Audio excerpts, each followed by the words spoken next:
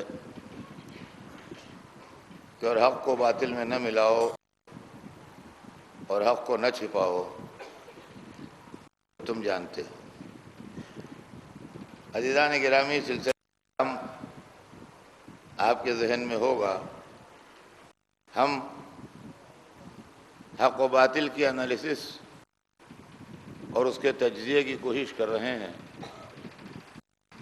2 दिन से हमारे दरमियान सीरत पाक गुफ्तगू है, जिसमें रसूल के ख़ानदान का ज़िक्र आया, रसूल की नूरानियत का ज़िक्र आया, रसूल के इल्म का ज़िक्र आया। ये तमाम चीज़ें हमारे दरमियान ज़ेर बहस चुकी हैं। आज सिलसिले को ख़त्म करके मैं आगे बढ़ना चाहता हूँ, लेकिन उससे पहले मैं ये हाथ जोड़ के गुजारिश करूँगा कि अपने दिल से ये पूछिए कि रसूल ज़्यादा अच्छे हैं, ज़्यादा अहम हैं, ज़्यादा इम्पोर्टेंट हैं कि रावी ज़्यादा अहम है? किताबों के लिखने वाले ज़्यादा अहम हैं या कुरान का अल्लाह से लेके हम तक पहुँचाने वाला ज़्यादा अहम है?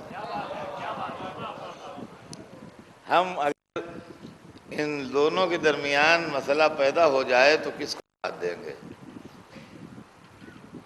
फला मौलाना ने ये लिखा है लिहाजा मौलाना की इज्जत न जाए, या रसूल की शान में लिखा है जिसने भी लिखा है गलत लिखा है, रसूल की अज़मत में कमी न हो। आप इंसाफ से बताइए कि इस्लाम की तारीख़ में जो रवायतें तैयार की गईं और जो हदीसें गढ़ी गईं, उसके अंदर रसूल की शान के ख़िलाफ़ बहुत सी हदीसें लिखी गईं और बहुत इम्पॉर्टेंट किताबों में वो हदीसें आ गईं।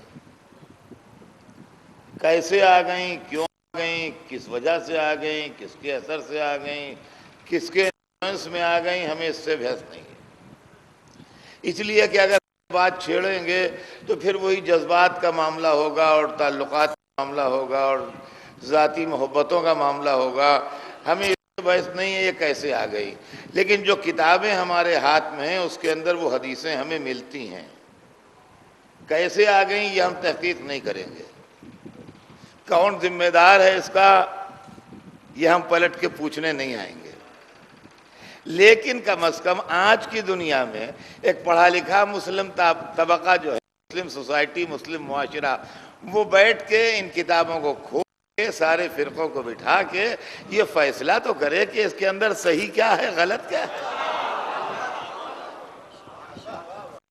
अक्ल किसे तस्लीम करती है और अक्ल किसे तस्लीम नहीं करती है?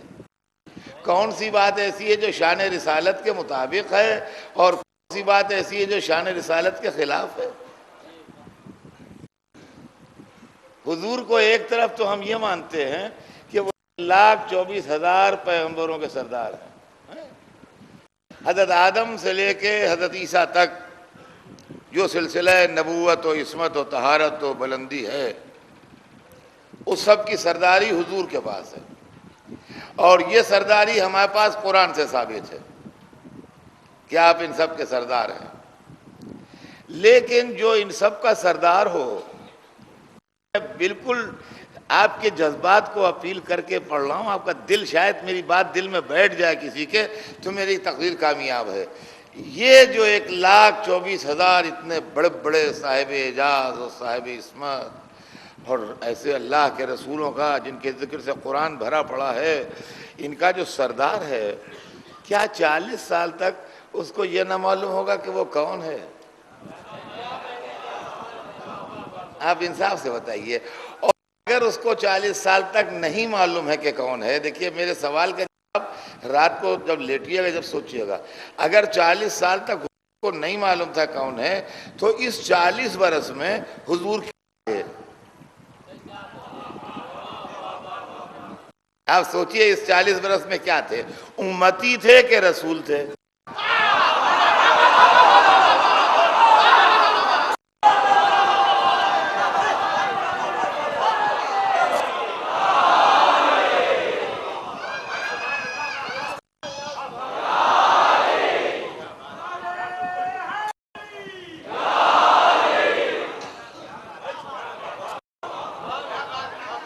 आप सोचिए, देखिए इसमें जज्बात की बात नहीं है कि ये तो फला मौलाना है, हम ये नहीं, हम कोई भी हों, किसी फिरके से हों, रसूल तो आपके भी हैं। हमसे बहस न कीजिए आप कि हम कौन हैं, रसूल तो आपके भी हैं। ये 40 साल जो उम्र मुबारक के गुजरे, इसके अंदर सरकार उम्मती थे कि रसूल थे? अगर उम्मती थे तो किसके उम्मती थे? ईसा के उम्मती थे कि इब्राहिम के? रसूल उम्मती से अफजल होता है, तो इसका मतलब यह है कि पहले कोई रसूल हुजूर से 40 साल तक अफजल रहा, जब ये रसूल बन गए तो ये उससे अफजल हो गए। तो गौरतलब बात यह है कि नूरानियत का अगर आप इनकार कर देंगे तो आप बड़ी मुश्किल में फंसेंगे, आपको निकलते रास्ता न बनेगा कहीं से। अगर ये उम्मती थे, रसूल नहीं थे, जबकि कुरान कह रहा है मा मोहम्मद इल्ला रसूल, नहीं है मोहम्मद मगर रसूल। तब जिस दिन दुनिया में आए उस दिन भी रसूल थे, जिस दिन दुनिया से गए उस दिन भी रसूल थे। अब रह गया ये कि ऐलान किस दिन किया। देखिए ऐलान अलग बात है और रसूल होना अलग बात है। मैं 2 दिन पहले अगर बंबई आ गया मुहर्रम की मजलिसें पढ़ने, तो क्या मैं जाकिर नहीं हूं?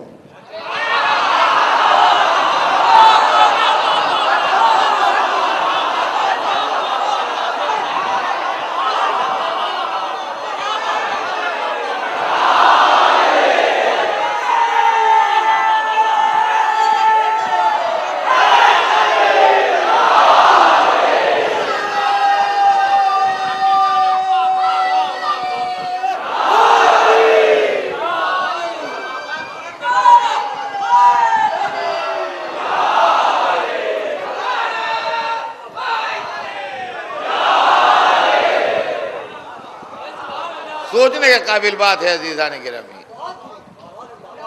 और हम तो वो 40 बरस भी कार्य रिसालत से अलग नहीं मानते। उस जमाने में तबलीग का उन्वान दूसरा था, 40 बरस के बाद तबलीग का उन्वान दूसरा हो गया।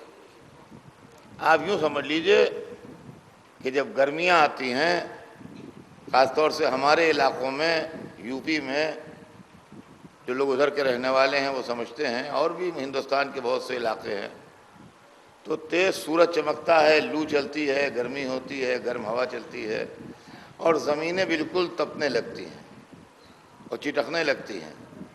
और ज़मीनों में, खेतों में जाके देखिए तो दरारें पड़ जाती हैं ज़मीनों में, ऐसी ज़मीन खुश्क हो जाती है।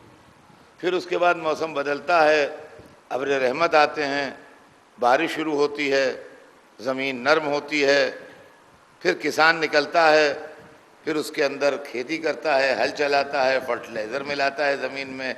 जब खेत तैयार हो जाते हैं तो उसके अंदर दाना डालता है तो खेत लहलहाने लगते हैं। अज़ीज़ान गिरामी, यही मसला इंसान का भी है कि दिमागों की ज़मीनें जहालत की धूप में तप रही थीं। दिमागों की ज़मीनें जहालत की धूप में तप रही थीं। अब्र रहमत आया, रहमतुन लिल आलमीन दुनिया में तशरीफ लाए, आपकी रहमत का पानी बरसा, आपने अपने किरदार के जवाहिर इंसानी जहन में मिलाए, नेकी और बदी की तालीम दी, अपने अखलाक से, अपने किरदार से, अपनी सीरत से, अपनी मुरव्वत से, अपने अच्छी मीठी ज़बान से इंसान को इंसान बनाया। यहाँ तक कि वो लोग के जो अच्छे बुरे में तमीज़ नहीं करते थे, उनके अंदर अच्छाई और बुराई का एहसास डेवलप हुआ और वो कहने लगे वो सादिक जा रहा है। इसका मतलब समझ गए कि किरदार क्या शय है। अब जब ज़हनों की ज़मीन तैयार हो गई 40 साल में, तो कहा क़ूलू ला इलाहा इल्लल्लाह।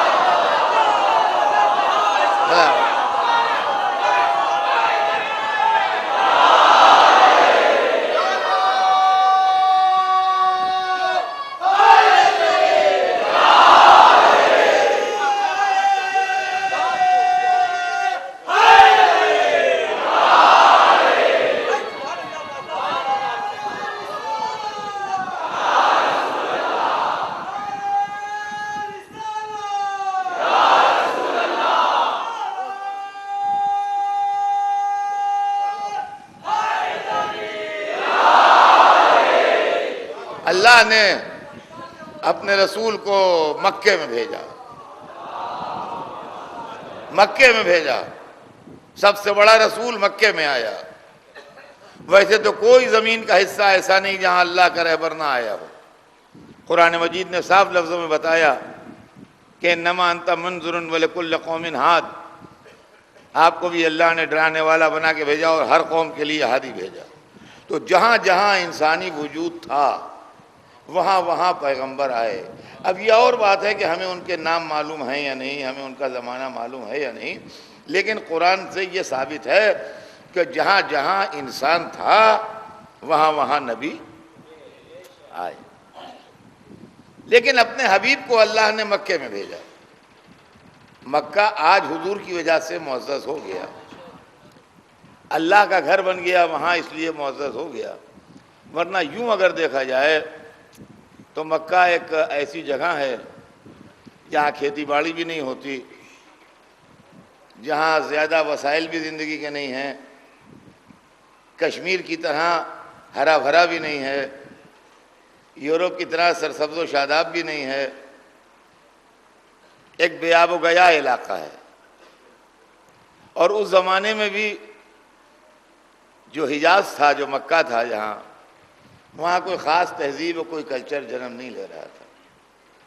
जो तहज़ीब के मरकज़ थे वो ईरान था, यूनान था, हिंदुस्तान था, मिस्र था, ये ठिकाने थे जो तहज़ीब के मरकज़ थे। लेकिन हिजाज जो है उसको तहज़ीब के मरकज़ की हैसियत से लोग नहीं जानते थे। अल्लाह ने इस वादी गैर ज़ीज़रा में, जहाँ खेती बाड़ी भी नहीं होती, एक ऐसे वैली में अपना सबसे बड़ा नबी भेज दिया। क्यों साहब, मैं एक बात आपसे अर्ज़ करूं कि या अल्लाह, इतना बड़ा नबी यूनान में आता, मिस्र में आता, ईरान में आता, हिंदुस्तान में आता, तो उसकी कदर भी होती। ये बेपढ़े लिखे अरबों में जो करीब करीब अनसिविलाइज्ड थे, भेज दिया। ये क्या गजब किया। अदीदा ने गिरामी, बस दो जुमले सुन लीजिए ताकि बच्चों की समझ में आ जाए कि हुजूर मक्के में क्यों आए, तहजीब के मरकज़ों में क्यों नहीं आए। आपने मुझे बम्बई तकरीर करने के लिए बुलाया और कहा मौलाना बहुत ज़बरदस्त इंतज़ाम हुआ है, बहुत ज़बरदस्त जलसा हो रहा है, बेहतरीन पिंडाल बना है, बेहतरीन फर्श बिछा है, बेहतरीन लाइट की गई है, हर एक की तमन्ना है कि आप तकरीर करें, आपकी तकरीर से बड़ी उम्मीदें वाबस्ता हैं, बड़ी आरजुएँ हैं, ये है वो है। बहुत तारीफ़ें कर कर के मुझे बुलाया और जब मैं आया तो लोगों ने मुझे घेर लिया कि अब आपके हाथ हमारी इज्जत है, कई महीने से हम दौड़ रहे हैं, कोशिश कर रहे हैं, इंतज़ाम कर रहे हैं, ऐसी तकरीर हो जाए कि बस बम्बई वाले याद रखें और बस तस्करे रहें उसके, और हमारे बस आप ही के ऊपर है सब जो कुछ है। और अब जो हम स्टेज पर पहुँचे, हमने मंज़र देखा तो देखा कि सामने कुछ वहशी बैठे हुए, पत्थर लिए हुए हाथों में। तो बौखला के दाहिनी तरफ देखा कि कुछ सपोर्ट मिलेगी, तो देखा कुछ दीवाने बैठे हुए हमें मुंह चढ़ा रहे हैं। तो बाईं तरफ देखा शायद इधर कोई बैठा हो, तो बच्चे शोर कर रहे हैं। ऐसा फ्रस्ट्रेशन हुआ, ऐसी घबराहट हुई कि हम स्टेज से नीचे, और जैसे ही स्टेज से नीचे वैसे ही सारे बुलाने वालों ने घेर लिया। आपने हमारी नाक काट ली, आपने हमें जलील कर दिया, हमने बड़ी उम्मीदों से बुलाया था, बड़ी हजरतों से बुलाया था, बड़ी तारीफ की थी आपने, आप तो 2 जुमले ना बोले। तो जितना गुस्सा उनका था उससे ज्यादा गुस्सा मुझे था। मैंने कहा आपने मुझे बुला के यहाँ जलील किया, मैं किसके सामने बोलता? ये वहशियों के सामने जो मेरा सर कुचल देते, इन पागलों के सामने जो हुल्लड़ कर रहे थे, इन बच्चों के सामने जो आपस में गद्दम गद्दा कर रहे थे, गालम गलौज कर रहे थे, मैं इनके सामने बोलता? अगर मुझे बुलाया था, संजीदा मजमा बुलाया होता, तो कोई कहता मुकर्रिर सच कह रहा है। अज़ीज़ान गिरामी, ये अगर मैं अच्छे लोगों से वाहुवा करा लूं तो ये कमाल तकरीर जरूर है, मगर मोजिज़ा नहीं है।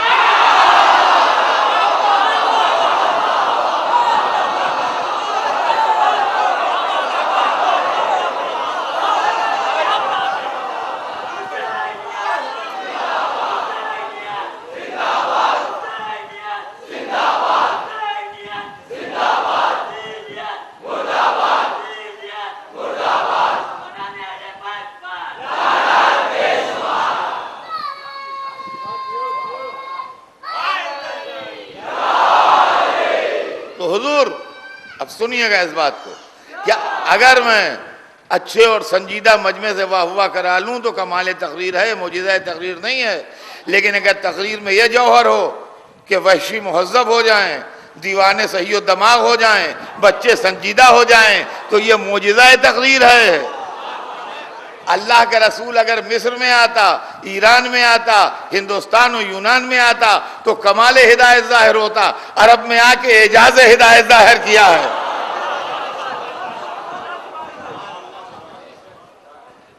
40 साल तक अपने किरदार के पानी से इंसानी जहन को सींचा,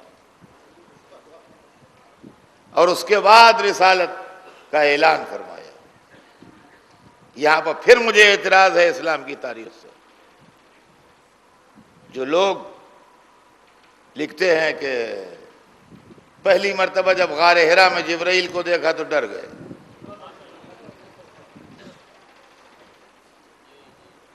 डर गए। कौन डर गया? सबसे बड़ा रसूल डर गया, मुरसले आजम डर गया, आदम, नूह, मूसा और ईसा का सरदार डर गया। किस सिन में? 40 वर्ष में। जिसका वसी पैदा हो के अजदहे से न डरे,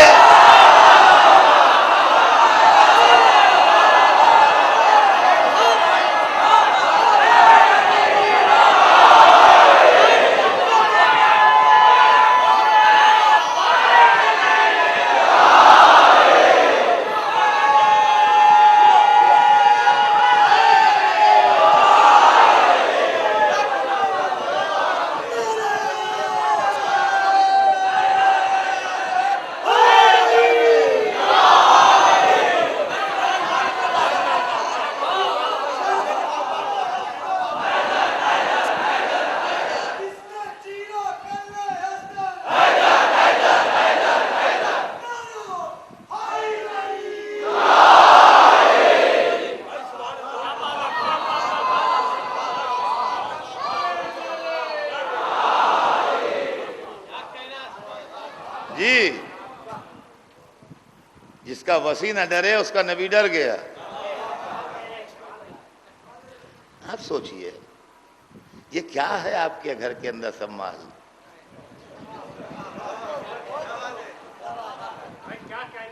वहां से डरे हुए घर में आए बीवी के पास, वो कहने लगे सम्मिलूनी, मुझे कम्बल उड़ा दो, मुझे कम्बल उड़ा दो। उनका क्या हुआ? अरे खैर तो है। उनका मैं वहाँ गया था गार में, तो वहाँ मैंने ऐसी सूरत देखी है, मुझे डर लग रहा है। खैर वो कम्बल अम्बल उन्होंने उड़ाया, तसल्ली दी कि घबराओ नहीं, पानी वानी पिलाया होगा, जो भी हुआ हो बहरहाल। अब बहरहाल उसके बाद फिर उनके कजिन थे, अब जरा सुनिएगा, देखिए क्या क्या चक्कर हैं। उनके कजिन थे, उनका नाम था वर्का इब्ने नौफिल। वर्का इब्ने नौफिल वो रसूलुल्लाह की बीबी हजरत खदीजा के कजिन थे। उन्होंने तौरात पढ़ी थी, इंजील पढ़ी थी, यानी ये रसूल तो बादल्ला में पढ़े लिखे थे ये तो,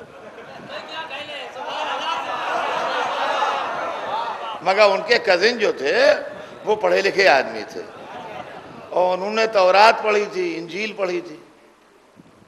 तो अब जाहिर है कि घर में जो कोई पढ़ा लिखा समझदार होता है तो कोई प्रॉब्लम होती है तो आदमी उसी के पास जाता है। भाई ख़ानदान में यही दस्तूर है कि जो पढ़ा लिखा होता है, बाअसर होता है, आदमी उसी के पास जाता है। ख़ासतौर से औरतें तो और ज़्यादा जल्दी जाएंगी। वो बेचारी इनको कम्बल अम्मल उड़ा के और लिटा के तसल्ली दे के दौड़ी भी अपने कज़िन के पास गई। कहा भैया मेरा शौहर डर गया है।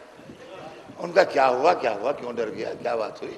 कहने लगे वो वहाँ गार में जाता था और वहाँ उसको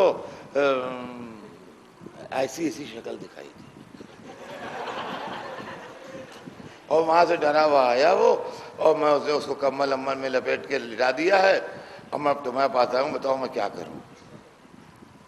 वो चूंकि पढ़े लिखे थे,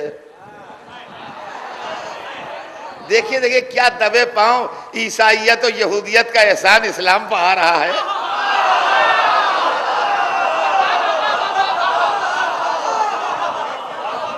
अरे आप ये मक्कारियां तो देखिए मियां। वो चूंकि पढ़े लिखे थे और तारा तो इंजील पढ़े हुए थे, लिहाजा उनका अरे घबराओ नहीं, अपने शौहर को मुबारकबाद दे दो, वो नबी होने वाला है, वो फरिश्ता था, वो नामूसे अकबर था, वो मूसा और ईसा के पास भी आया था, उससे कहो फिर जाए वहां। ये वहां से खुशी खुशी निकल के आएंगे जैसे किसी की लॉटरी निकल आए।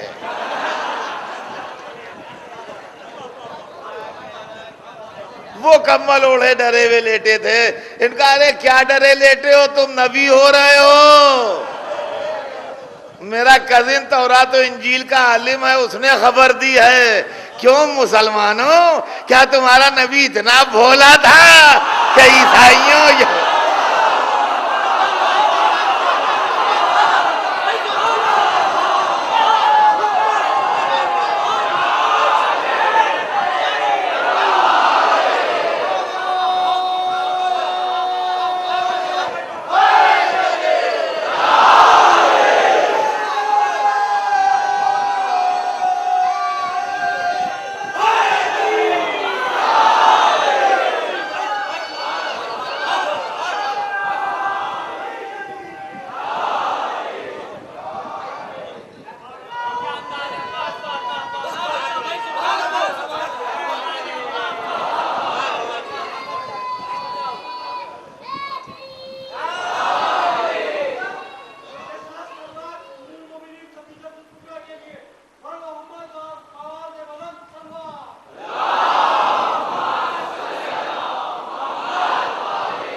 अज़ीज़ान गिरामी गौर फरमाइएगा जरा इस मंजिल को कि ये नबी है। अब उनकी बीवी ने कहा कि मेरे कजिन ने ये कहा है, वो पढ़ा लिखा आदमी है, वो तौरात और इंजील का आलिम है, तुम वहाँ जाओ, डरो नहीं, घबराओ नहीं। खैर जब उन्होंने इनकरेज किया और हिम्मत बंधाई तो ये फिर जाने लगे। एक दिन वो फिर दिखाई दिया, तो अब की जो दिखाई दिया तो जरा दिल ठहरा था, तो रुके वहां। तो उसने इनसे कहा इकरा, पढ़ो। अब ये कुरान में भी लिखा है, सूरा है, इकरा बिस्मि रब्बिकल्लज़ी खलक़, अपने उस रब के नाम से पढ़ो जिसने तुम्हें खल्क किया है। सवाल ये है, एक बात का जवाब दे दीजिए आप, खाली दिमाग लगा के, किसी जाहिल से आदमी कहता है पढ़ो या पढ़े लिखे से कहता है?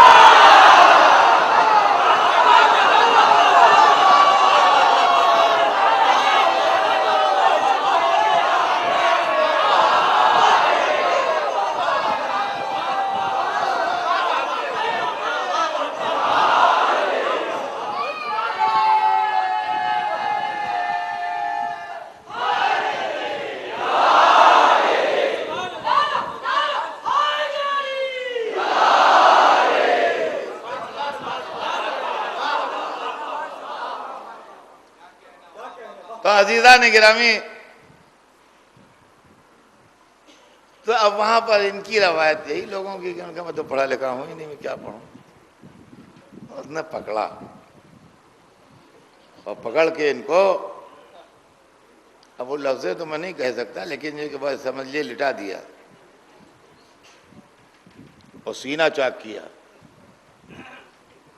और सीना चाक करके इनका दिल निकाला। सुनिए, ये सब बड़े मोतबर किताबों में है।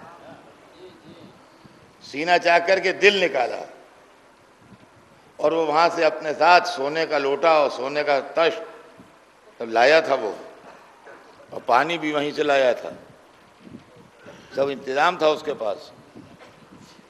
उन्हें दिल निकाल के धोया। ये किसका दिल धुल रहा है?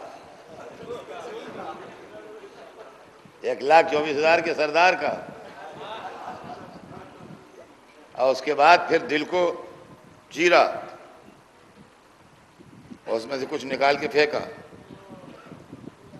और उसके पास कोई चमकती भी शय थी रखी उसमें, फिर बंद किया। और फिर सीने में दिल फिट करके उसको फिर ठीक कर दिया। ये बड़ी मोतबर किताबों में रवायत है, हम इसको नहीं मानते, हम इसको नहीं मानते। जो नूर अव्वल हो, जो अल्लाह का पहला मखलूक हो, उसका दिल धुलेगा। और एक चीज़ ऐसी है जो अभी मैं 3 दिन पहले 4 दिन पहले ख्वाजा मस्जिद में पढ़ चुका हूँ, लेकिन ये कि वहाँ इतना मजमा नहीं था जितना यहाँ, इतने सुनने वाले नहीं थे, लिहाजा मैं उसको रिपीट किए देता हूँ। ये भी मुल्ला की जिहालत है जो हदीस गढ़ी गई है, ये भी मुल्ला की जिहालत है जो हदीस गढ़ी गई है। इसलिए कि पहले आदमियों के दिमाग में यह ख्याल था कि ख्यालात का मरकज़, मोहब्बत का मरकज़, तसव्वुरात का मरकज़, यादों का मरकज़ दिल है। समझे आप? और अब फलसफा बदल गया है। अब यह है कि दिल की कोई हैसियत नहीं रह गई है, सिर्फ पंपिंग मशीन है। ये डॉक्टर साहब बैठे हैं, आप इनसे पूछ लीजिए, दिल जो है वो सिर्फ पंपिंग मशीन है, बॉडी का ब्लड लेता है और बॉडी को ब्लड देता है, इससे ज़्यादा दिल का रोल ही नहीं है। जो कुछ याददाश्त है, जो कुछ मेमोरी है, जो कुछ ख्यालात हैं, जो कुछ मोहब्बत है, जो नफ़रत है, जो अदावत है, जो प्यार है, सब दिमाग के अंदर रहता है, दिल के अंदर कुछ नहीं रहता। उस ज़माने का मुल्ला बेखबर था, वो समझता था दिल में रहता है।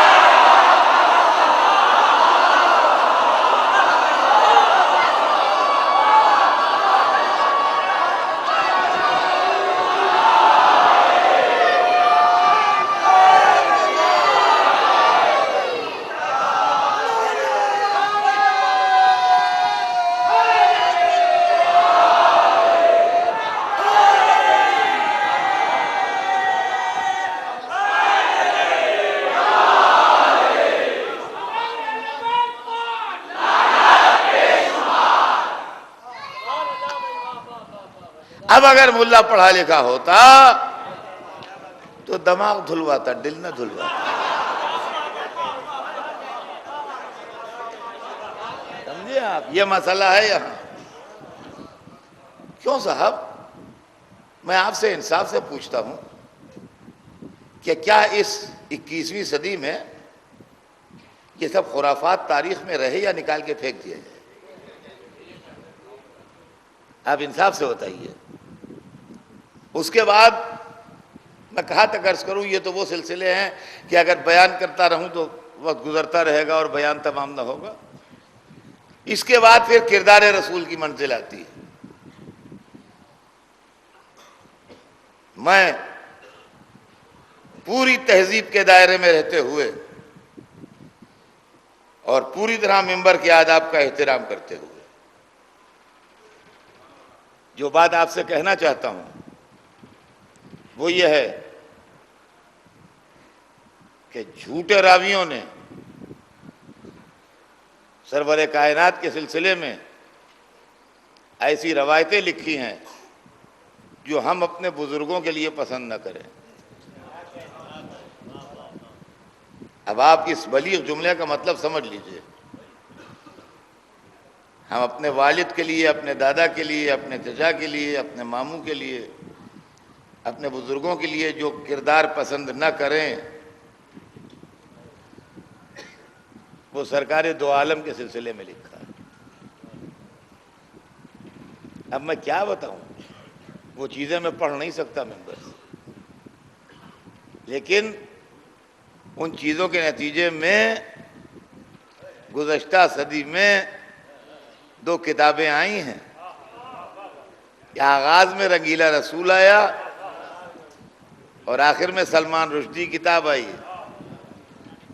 ये सब किताबें जो आई, इनका सोर्स जो हैं वही जाली हदीसें हैं जो दुश्मनान रिसालत ने मुसलमान बन के रसूल की शान में गढ़ी।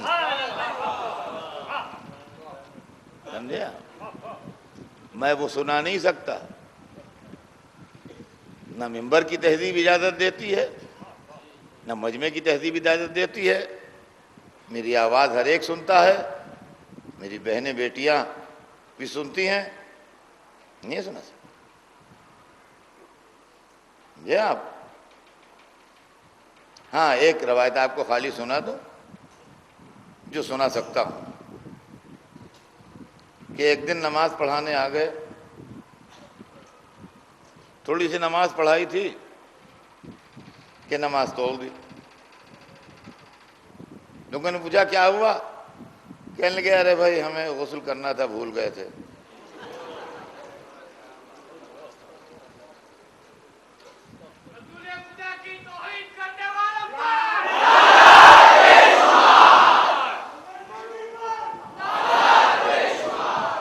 और चले गए गुस्ल करने। वहां से गुस्ल फरमा के आए। रवि कहता है मैंने देखा कि बालों से पानी के कतरे टपक रहे थे और नमाज पढ़ा रहे थे। क्यों साहब, आपकी मस्जिदों में पेश नमाज मुकर्रर होते हैं। अगर किसी पेश नमाज से हरकत हो जाए तो जमात वाले कहेंगे हुजूर अब कल से आप जहमत न कीजिएगा। जमात वाले जो उन पेश नमाज को रखे हुए हैं वो हाथ जोड़ के माफ़ी मांग लेंगे, सरकार अब कल से हम दूसरा पेश नमाज रखेंगे। जो इस तरीके से लापरवाह हो वो हमारी पेश नमाजी के लायक नहीं है। तो आप चार आदमियों की पेश नमाजी के लिए ऐसे को ना रखेंगे जो भूल जाए, और अल्लाह मुरसल आज़म बना दे ऐसे को जो भूल जाए। अज़ीज़ान गिरामी, ऊपर से सोने पर सुहागा ही है। सुनिए कि जब हम इन हदीसों पर तनकीद करते हैं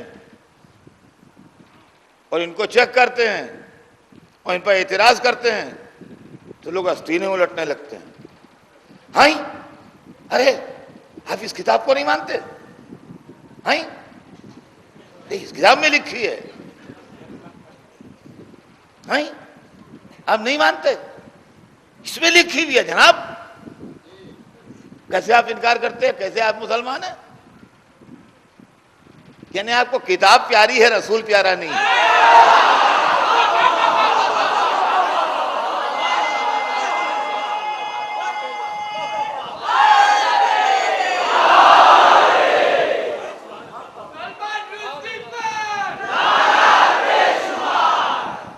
किताब प्यारी है, रसूल प्यारा नहीं। राइटर कंपाइलर प्यारा है, रसूल प्यारा नहीं। और रह गया ये कि भाई चेक करना तो हमारा हक है। क्यों साहब, मैं आपको जिंदगी की मिसाल देता हूं, किताबों की बात छोड़िए। अखबारों में शोर है चारों तरफ, टीवी पर और रेडियो पर अखबारों में आ रहा है कि मुल्क दुश्मन ताकतें जो हैं वो जाली नोट चला रही हैं, समाज दुश्मन अनासिर जो हैं वो जाली नोट चला रहे हैं, मुल्क में जाली नोटों की कसरत हो रही है। और आपने हमको 1 लाख रुपए की गड्डी थमा दी, हजार के नोट। अब हम एक एक नोट चेक कर रहे हैं तो आप बिगड़े जाते हैं। आपको हम पर एतबार नहीं।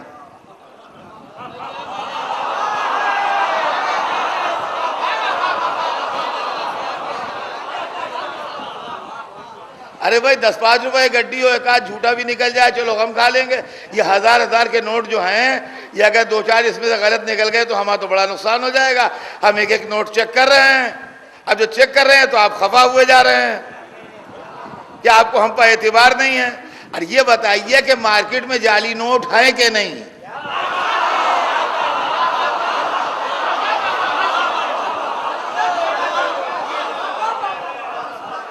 ये बताइए कि मार्केट में जाली नोट चल रहे हैं कि नहीं?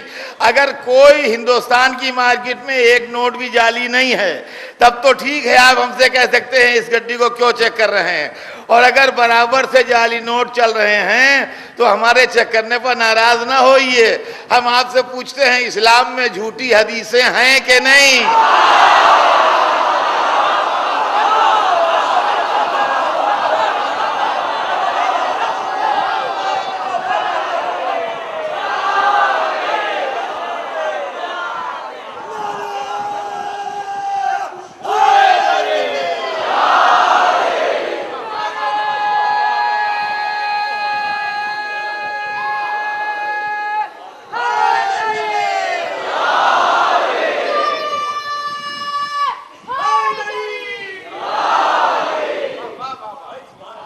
अगर इस्लाम में झूठी हदीसें हैं तो हमें चेक करने की इजाजत दीजिए। और ये भी समझ लीजिए आप कि नोट की इज्जत वही है जो असली हो।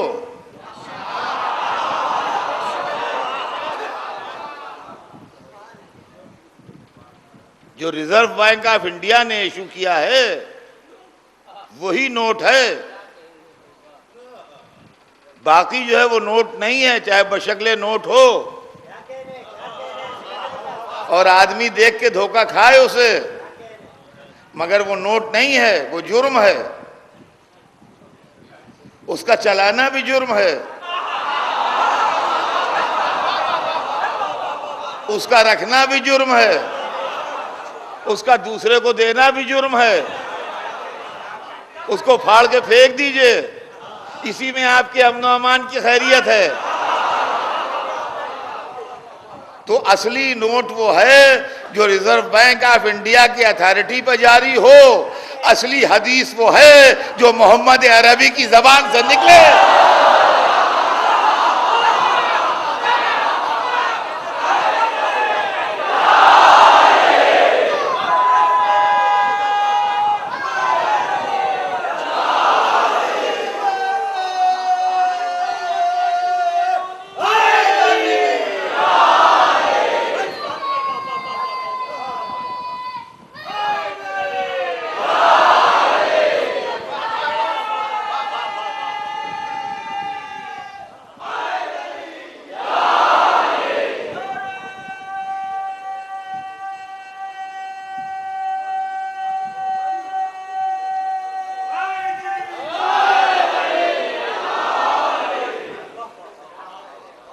समझ गए हुजूर? असली हदीस वो है जो ज़बान रिसालत से निकले, वो असली है। और कोई रसूल की तरफ मंसूब कर दे तो वो जाली नोट है, असली नहीं है। अब जब जाली नोट चलने लगे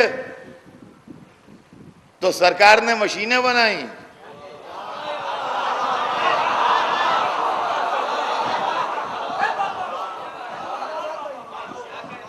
लगा दीजिए गड्डी, उसमें जितने जाली हैं सब निकाल के फेंक देगी,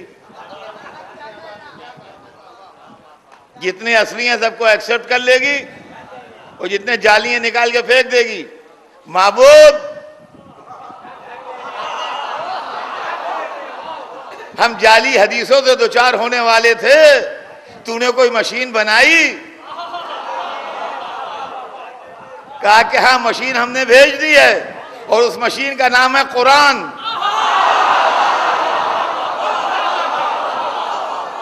जितनी हदीसें हैं उनको ला के कुरान पर चेक करते रहना।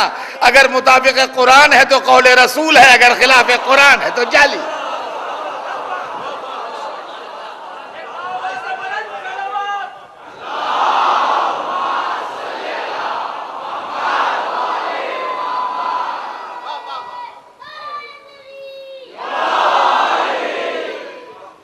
इस्लाम की किताबों में ऐसी सैकड़ों हदीसें आ गई जिनके बनाने वालों का कोई भरोसा नहीं कि वो कौन है। और हमें एतबार इसलिए नहीं रहा कि रावियों, मुहद्दिसों, मुफस्सिरों का किरदार हमारे सामने मशकूक हो गया, मशकूक हो गया। उनका बेहतरीन शरबत बना है सबील पर। सबील वालों को शिकायत है कि अब की लोग ताउन कम कर रहे हैं। मुझसे 2-3 सबील वालों ने कहा है। उम्मीद है कि आप लोग जरूर ताउन करेंगे। उनका फुला सबील पर बेहतरीन शरबत बना है। ऐसा शरबत बनेगा नहीं, 1000 गिलास बना के रखे हैं उन्होंने। तो ठीक है, मगर उनका मगर एक बात है, समझ बूझ के पीजिएगा। कहा क्यों? कहा 1 गिलास में पोटेशियम साइनाइड है, जो पिएगा जबान पर लगते ही मर जाएगा। आप यकीन मानिए 1000 गिलास यूं ही रखे रहेंगे। 1000 गिलास वैसे ही रखे रहेंगे, कोई छुएगा नहीं। मैं तो कहा 1000 गिलासों में से एक में है, कितनी कम पॉसिबिलिटी है मौत की। इससे ज्यादा तो सड़क पर चलने में है, इससे ज्यादा तो हवाई जहाज पर बैठने में है। 1 in 1000 कुछ हुआ भी पियो। कहा वाह, अच्छी कह रहे पियो। होगा मर गए तो रोने कौन आएगा? तो मालूम है कि अगर 1 गिलास में जहर है तो 999 गिलास बेकार हो जाएंगे।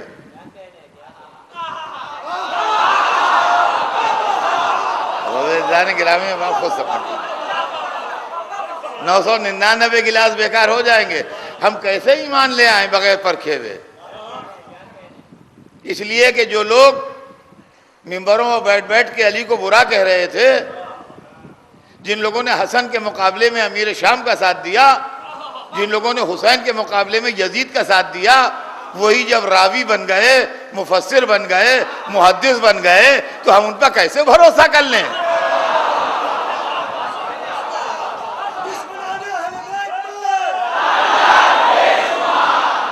जिनका ईमान चंद पैसों में बिक जाए, उनकी हदीसों का भरोसा क्या, उनके कौल का एतबार क्या?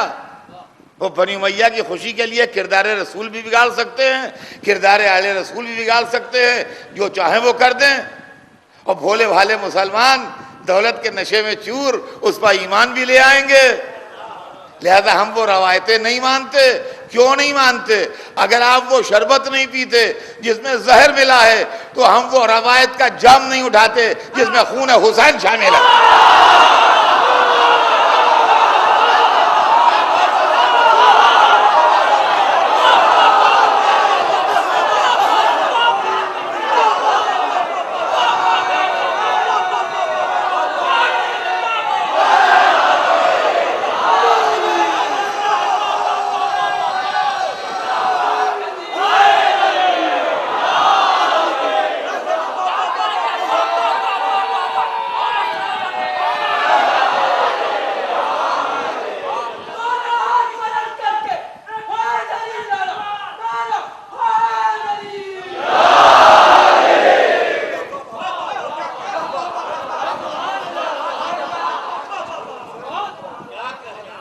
मैं मुस्लिम उलमा से गुजारिश नहीं करता, उन पर मेरी तकरीर का असर नहीं होगा, मुझे मालूम।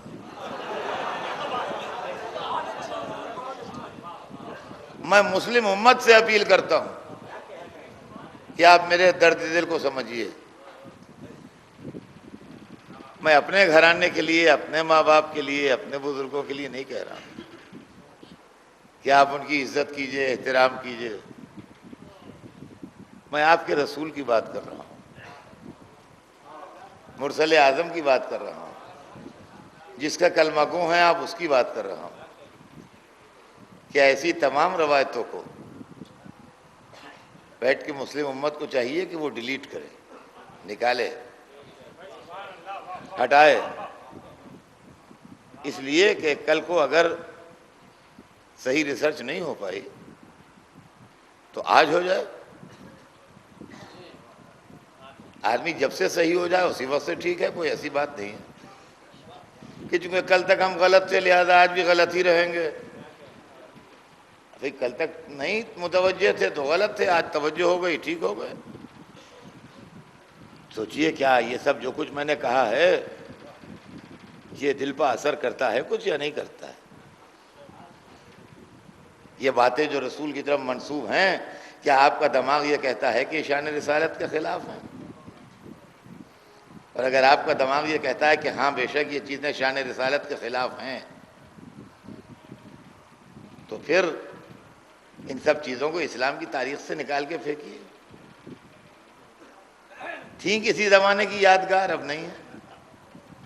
मकानों का स्टाइल बदल गया, कपड़े बदल गए, खाना बदल गया, तौर तरीक़े बदल गए, सैकड़ों चीज़ें बदल गई, ये भी बदल दीजिए। रवायत के फ़कीर कब तक बने रहिएगा? नई तहकीक से फ़ायदा उठाइए, नई तहकीक से फ़ायदा उठाइए। रसूल के ज़माने में बेशक लोग ऊँट पर जाते थे हज को, आज हवाई जहाज़ पर जाते हैं कि नहीं हम तो ऊँट ही पर जाएंगे। तो इस सीधेपने का तो इलाज नहीं है दुनिया में। अज़ीज़ान गिरामी, यही वो चीज़ है जो करबला की रोशनी में सामने आती है। करबला प्रोटेक्ट कर रही है इस्लाम को, सीरत रसूल को, कुरान को, काबे को। इसलिए कि करबला, देखिए क्या है, लोग कहते हैं कि वाक़या करबला हुआ, क्या हुआ? दुनिया में आज भी बुराई है, दुनिया में आज भी बुराई है। करबला का वाक़या हुआ तो क्या हुआ? यूं ना सोचिए, ये सोचने का अंदाज गलत है। अगर आप इस तरह सोचिएगा तो एक नया सवाल पैदा हो जाएगा कि अल्लाह ने 1,24,000 पैगंबर भेजे तो क्या हुआ?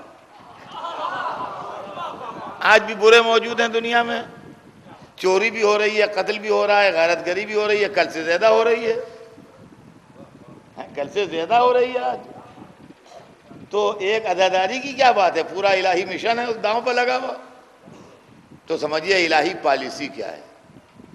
इलाही पॉलिसी है ला इकराहा फिद्दीन कद तबय्यन रुश्द मिनल गई। ये पॉलिसी मैटर है।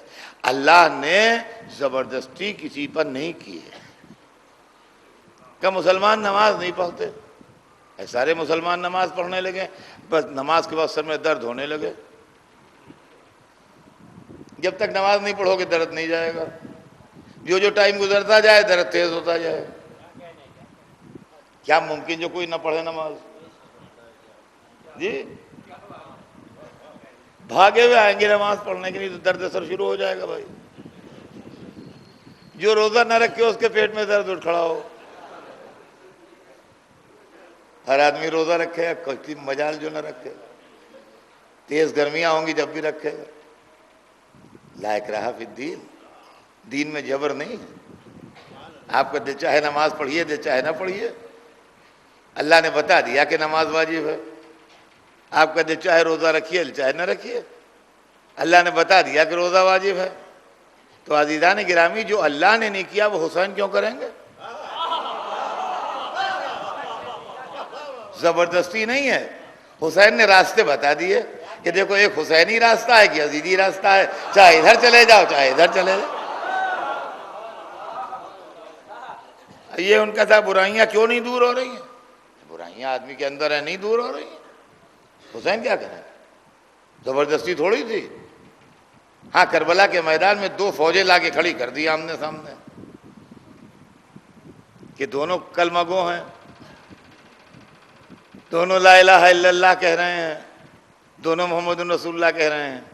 अब अगर तुम्हारे दिमाग में थोड़ी सी भी अक्ल है तो फैसला कर लो कि इनमें सही ला इलाहा इल्लल्लाह कौन कह रहा है, गलत ला इलाहा इल्लल्लाह कौन कह रहा है।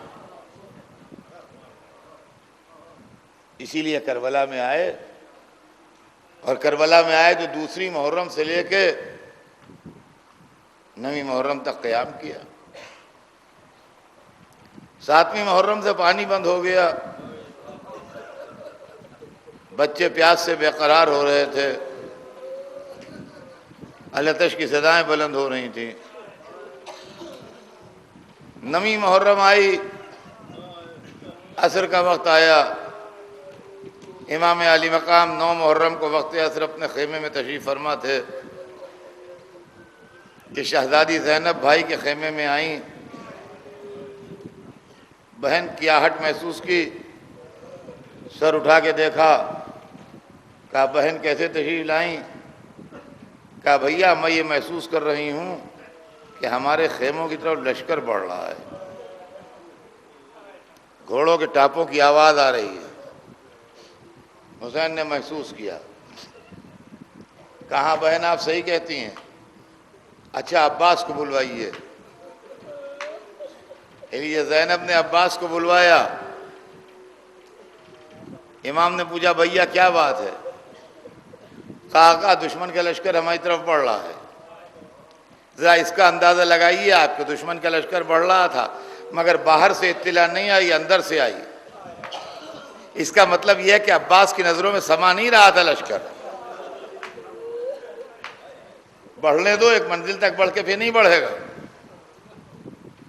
कहा जाके पूछो इनका इरादा क्या है। जनाब अब्बास आगे गए। जब अब्बास इधर से बढ़े तो उधर से आता हुआ लश्कर रुका, सामने पहुंच गए लश्कर के। कहा क्या इरादा है तुम्हारा? उन्होंने कहा हमारे अमीर ने हुक्म दिया है कि जंग छेड़ दी जाए। तलवार तारीख बताती है कि हाथ में नेज़ा था, वहीं खड़े खड़े जमीन पर एक लकीर बनाई।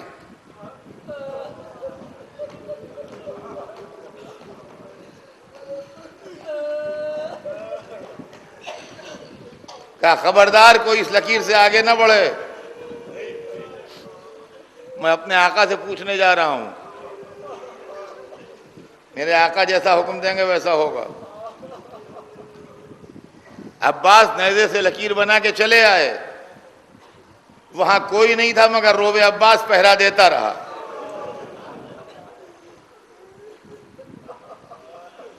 इमाम के पास आए, भैया दुश्मन जंग छेड़ना चाहता है। इमाम ने फरमाया भैया एक रात की मोहलत ले लो, एक रात की मोहलत ले लो। जंगी नुक्ते नज़र से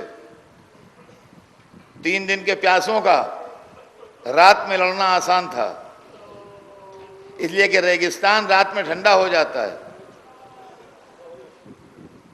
तो प्यासों का रात में लड़ना आसान था और दोपहर में रेगिस्तान दहकने लगता है।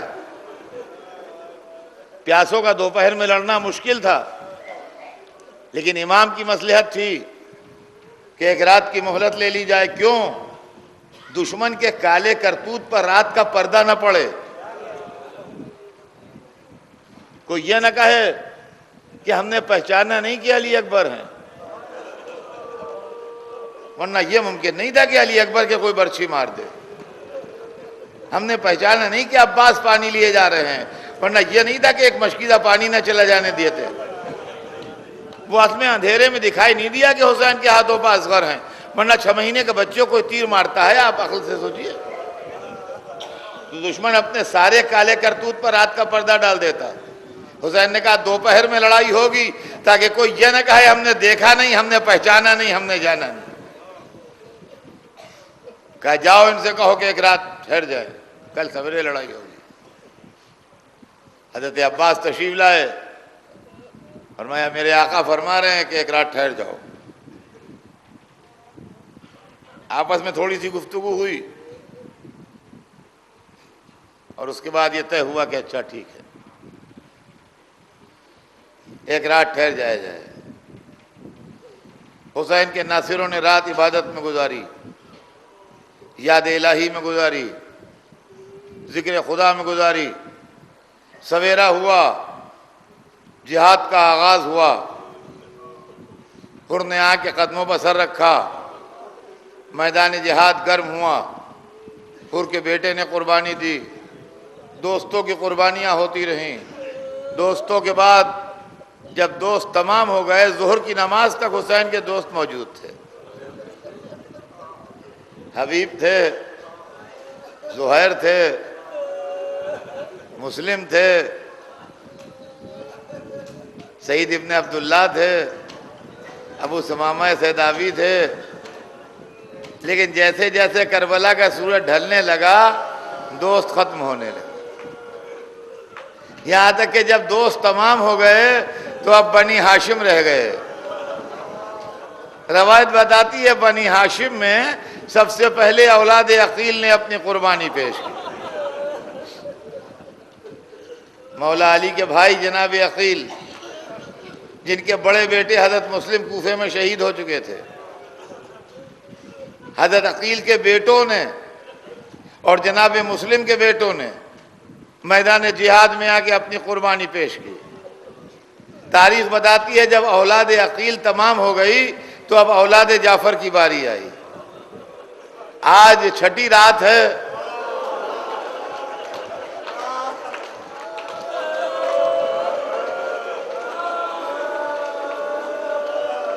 और अजीजान गिरामी, आज की रात आप फातिमा ज़हरा की लाडली, रसूलुल्लाह की नवासी, हुसैन की बहन ज़ैनब को उनके बेटों का पुरसा देते हैं। ए बीबी, अपने बच्चों का पुरसा कबूल कीजिए।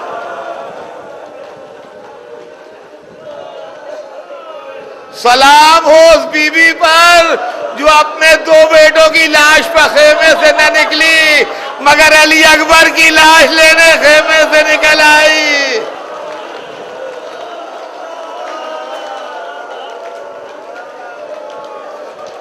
हाँ अज़ीज़ान गिरामी, बेशक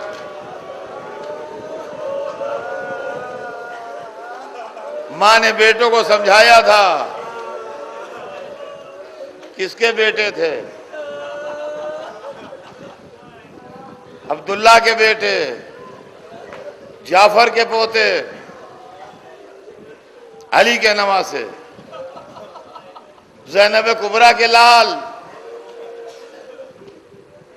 मैं क्या कह सकता हूं। मीर अनीस कह गए हैं कि माँ बेटों को समझा रही है और कह रही है कि तुम क्यों कहो कि लाल खुदा के वली के हो, तुम क्यों कहो कि लाल खुदा के वली के हो, फौजे पुकारे खुद के नवासे अली के हो।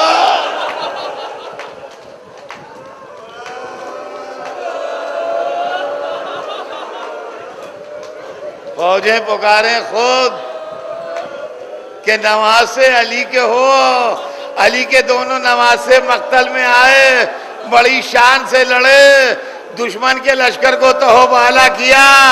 माँ खेमे में दुआ कर रही है, बेटे मक्तल में लड़ रहे हैं। एक दफा मामू को आवाज दे, अली अकबर चले, हुसैन चले, अब्बास चले, मैयतें लेके आए। अरे ज़ैनब, तुम्हारे लाल दूल्हा बन के आ रहे हैं, तुम्हारे शहजादों की मैयतें आ रही हैं, हुसैन की मैयत का लाने वाला कोई।